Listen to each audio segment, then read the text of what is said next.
مشرق وسطی کے نقشے میں تبدیلی، ایٹمی طاقت پاکستان مڈل ایسٹ میں شامل، اسرائیل کے بعد پاکستان خطے کی ایٹمی طاقت تسلیم۔ السلام علیکم۔ رات نیوز کے خصوصی پروگرام کہی کہی کے ساتھ آپ کا میزبان وجیح احمد صدیقی آپ کی خدمت میں حاضر ہے۔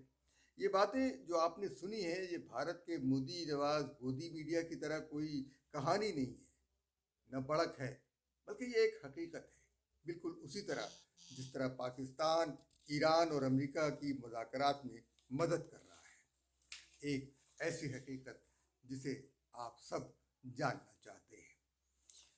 حقیقت یہ ہے کہ ورلڈ بینک نے پاکستان کو جغرافیائی اور اقتصادی طور پر جنوبی ایشیا سے نکال کر مشرق وسطی اور شمالی افریقہ یعنی مڈل ایسٹ اینڈ نارتھ افریقہ کے خطے میں شامل کر دیا ہے۔ اس فیصلے کے بعد پاکستان کی توانائی، تجارتی اور سفارتی پالیسیاں اب مشرق وسطی کے بلاک سے زیادہ قریب ہوں گی۔ ورلڈ بینک کی درجہ بندی میں یہ تبدیلی خطے میں پاکستان کے بڑھتے ہوئے اقتصادی اور تصویراتی یعنی اسٹریٹجک روابط کی بنیاد پر کی گئی ہے۔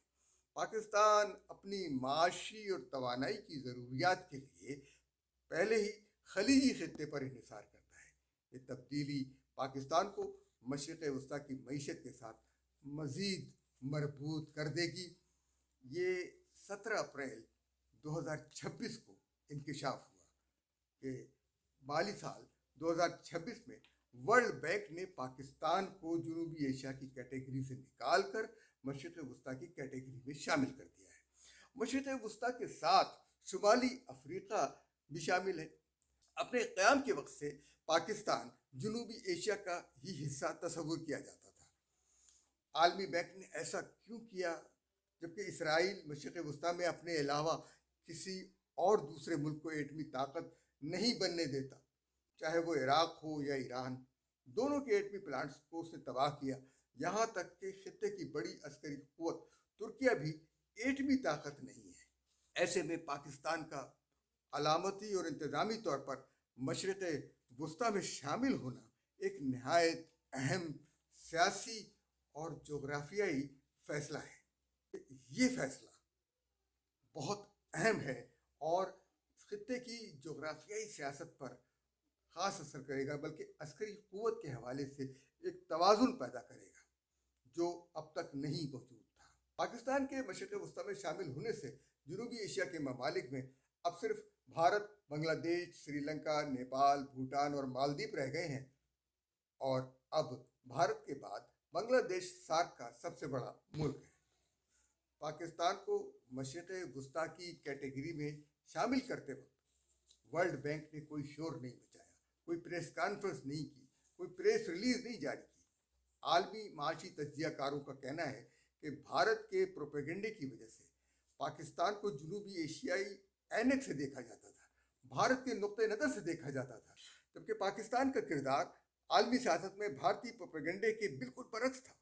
بھارت پاکستان کو اپنے دشمن کے طور پر پیش کرتا رہا ہے، جبکہ وقت نے یہ ثابت کیا ہے کہ پاکستان کا دشمن بھارت تھا۔ بھارت کی ہر ایک سے دشمنی ہے، جو بھی اس کا پڑوسی ہے، چاہے وہ چین ہو، چاہے وہ پاکستان ہو، چاہے وہ بنگلہ دیش ہو، چاہے وہ سری لنکا ہو، چاہے وہ نیپال ہو، بھوٹان ہو، یہاں تک کہ مالدیپ بھی بھارت کے دشمنوں میں شامل ہیں۔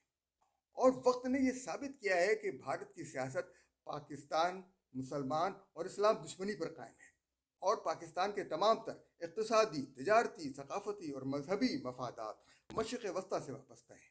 اب جبکہ پاکستان مشرق وسطی میں قیام امن کے سلسلے میں ایک اہم کردار ادا کر رہا ہے، تو مغرب نے پاکستان کو دیکھنے کے لیے بھارت کی اینک اتار دی ہے۔ عالمی بینک کا کہنا ہے کہ پاکستان کے سب سے بڑے مالیاتی شراکت دار اس کے سب سے بڑے سفارتی دوست بھی ہیں، یعنی سعودی عرب، قطر اور متحدہ عرب امارات نے پاکستان کی معیشت کو بار بار سنبھالا دیا ہے۔ ریاض سے بار بار ڈپازٹس آئے ہیں۔